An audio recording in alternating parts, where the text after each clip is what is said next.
दुनिया की तमाम छोटी और बड़ी खबरों के लिए हमारे चैनल को सब्सक्राइब करना न भूलें और बेल का बटन जरूर दबाएं।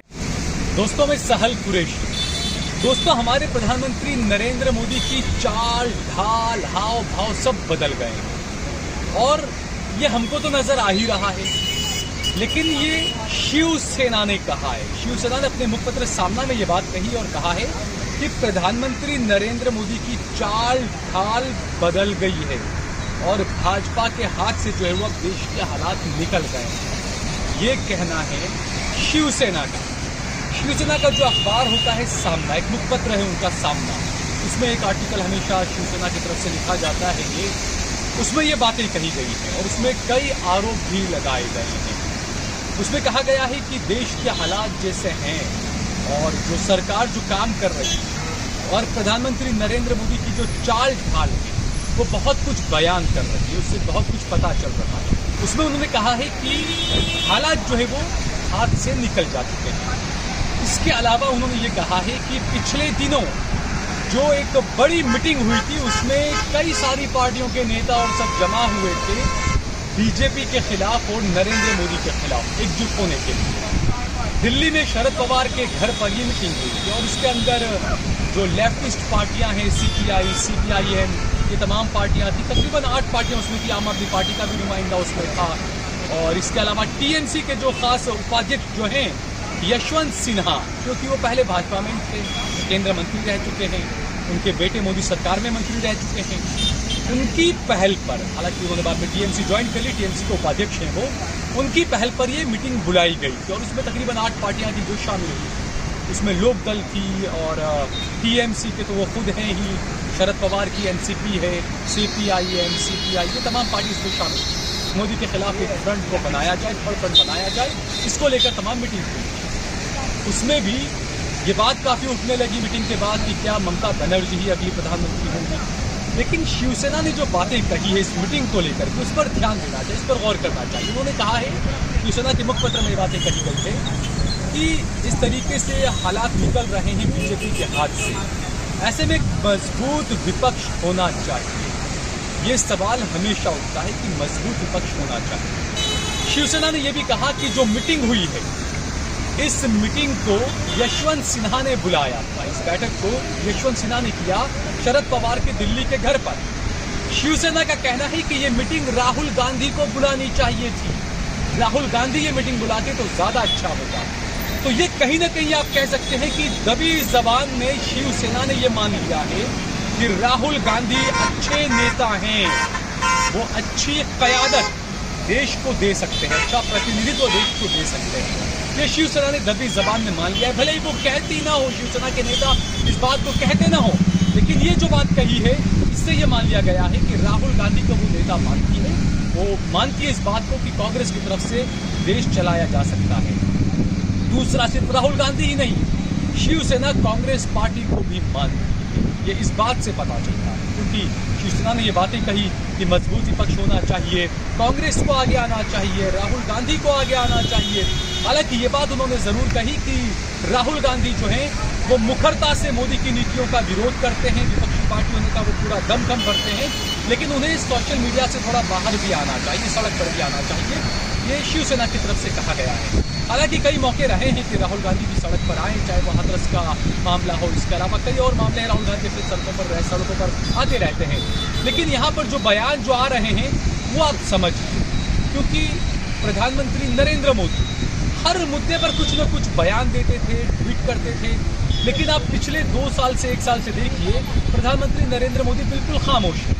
किसी भी मुद्दे पर उनका ना कोई बयान आता है ना ट्वीट आता है। बस वो किसी को बर्थडे विश कर दिया या कुछ कर दिया, वो एक अलग बात होती है, लेकिन ज़्यादा किसी मुद्दे पर प्रधानमंत्री कुछ बोलते नहीं। अमित शाह खुद कुछ बोलते नहीं है। और खासकर बंगाल में जिस तरीके से बीजेपी का खेला हो गया, ममता बनर्जी ने जिस तरीके से पटकनी दी प्रधानमंत्री नरेंद्र मोदी को और बीजेपी को, उसके बाद से मानो कि प्रधानमंत्री नरेंद्र मोदी ने अपनी हार को स्वीकार कर लिया। प्रधानमंत्री मोदी अब किसी जैसे पहले ये था कि वो हर मुद्दे पर बोला करते थे, अब नहीं करते हैं ऐसा। पहले ये था कि कोरोना का आपने देखा, पिछला जब लॉकडाउन लगा था, हर दूसरे दिन हर चौथे दिन प्रधानमंत्री प्रकट होते थे ऑनलाइन, कुछ न कुछ बोला करते थे, लेकिन अब ऐसा नहीं हो रहा है, वो खामोश है। तो इसीलिए ये सवाल उठता है कि क्या प्रधानमंत्री की जो बॉडी लैंग्वेज है तो बाकी में बहुत कुछ बयान कर रही है, क्योंकि पिछले कुछ उनके 3-4 मरतबा जब वो जनता के सामने प्रकट हुए उन वीडियोस को आप निकाल कर देखिए। जो चाम मोदी का होता था वो नहीं है, जो बोलने का उनका अंदाज होता था गरजने का बरसने का वो नहीं है। तो काफ़ी हद तक जो है वो बदलाव आ रहा है, ये एक हकीकत है, इसे हमें मानना चाहिए कि प्रधानमंत्री का हाव भाव चाल ढाल सब बदल चुकी है। और सिर्फ प्रधानमंत्री का ही नहीं, अमित शाह की भी चाल ढाल बदल चुकी है। तो ये यकीनन अब माना जाना चाहिए कि भाजपा ने सत्ता में आने के बाद जिस तरीके से देश को चलाया, महंगाई अपने चरम पर चली गई, लॉकडाउन में गरीबों का क्या हाल हुआ ये हम सभी को पता है, लोगों को इलाज सही से नहीं मिला, ऑक्सीजन नहीं मिला, ये सभी पूरा देश इस बात को जानता है। गंगा में जो लाशें बह रही थी पूरे देश में ही नहीं बल्कि दुनिया ने उन लाशों को देखा, अंतर्राष्ट्रीय पत्रकारों ने काफ़ी इसको सुर्खियां भी दी। तो ये तमाम वो चीज़ें हैं कि प्रधानमंत्री नरेंद्र मोदी, भाजपा, अमित शाह, उनके अनभक्त, उनके IT सेल के कार्यकर्ता चाहे कितनी भी बड़ी बड़ी बातें करें, कितने बड़े बड़े दावे करें, लेकिन जो हकीकत है वो ये है कि भाजपा की, मोदी और अमित शाह की और मोदी सरकार की कलाई खुलने लगी है। सबको ये नज़र भी आने लगा है और इस मामले पर जो जुर्रत, जब भी कोई काम करना होता है तो लोग चाहते तो बहुत है कि कुछ होना चाहिए, ऐसा करना चाहिए, लेकिन लोग इंतज़ार करते हैं कि पहल कौन करेगा। तो इस बार पहल शिवसेना ने की है। शिवसेना ने कहा है, छाती ठोककर दम से अपने मुखपत्र सामना में कहा है कि मोदी की चाल ढाल बदल गई है और भाजपा के हाथ से जो है वो देश निकलता जा रहा है, देश के हालात जो है वो निकलते जा रहे हैं, ये शिवसेना ने कहा है। दूसरी तरफ जिस तरीके से जो विपक्षी पार्टियों के नेता मिले थे शरद पवार के घर पर, इसको लेकर भी शिवसेना ने दबी जबान में कहीं ना कहीं अपनी स्वीकृति दे दी है, क्योंकि उन्होंने जो बातें कही है सामना में कि मजबूत विपक्ष होना चाहिए, विपक्ष को जो है वो मुद्दे उठाने चाहिए और मजबूती अपनी जो है वो बनानी चाहिए विपक्ष को। और कांग्रेस पार्टी को ये मीटिंग बुलानी चाहिए थी, राहुल गांधी को ये मीटिंग बुलानी चाहिए थी। यानी कि शिवसेना ने दबी जबान में ये इशारा कर दिया है कि वो भी इस थर्ड फ्रंट का हिस्सा हो सकती है अगर कांग्रेस इसमें शामिल हो तो। क्योंकि ये जो थर्ड फ्रंट बन रहा था इसमें ये कहा जा रहा था कि कांग्रेस को अलग करके जो है वो थर्ड फ्रंट बनाया जाएगा, उसमें 8, 9, 10 पार्टियां होगी और वो चुनाव लड़ेगी मोदी और बीजेपी के खिलाफ। लेकिन शिवसेना ने जो बयान दिया उसमें शिवसेना ने साफ इशारा दे दिया है कि अगर राहुल गांधी इसकी क़यादत करते हैं, इसका नेतृत्व करते हैं और कांग्रेस पार्टी इसमें शामिल होती है तो वो भी कहीं ना कहीं इसका समर्थन करेंगे। यानी कि हम पिछले 1 महीने से जो बात बोल रहे हैं कि देश में जो आने वाले 6 महीने होंगे बड़ी ज़बरदस्त तरह की राजनीति होने वाली है, काफ़ी उलट पुलट होने वाला है, काफ़ी इधर का उधर, उधर का इधर होने वाला है। और यकीनन यहाँ पर सीधे तौर पर जो परेशानी बढ़ने वाली है वो मोदी, शाह और बीजेपी की बढ़ने वाली है। RSS ने जो है वो जिस तरीके से लगाम खींचने का काम किया है ये भी मोदी शाह के लिए बड़े संकेत दे रहा है। और अब देखना ये होगा कि देश की राजनीति में आने वाले दिनों में क्या कुछ बदलाव आते हैं। दोस्तों, अगर आपको हमारा ये वीडियो पसंद आया हो तो इस पर कमेंट करिए, इसे लाइक करिए, इसे ज़्यादा से ज़्यादा शेयर करिए और अगर आपने हमारा चैनल देश लाइव सब्सक्राइब न किया तो हमारे चैनल को जरूर सब्सक्राइब करिए।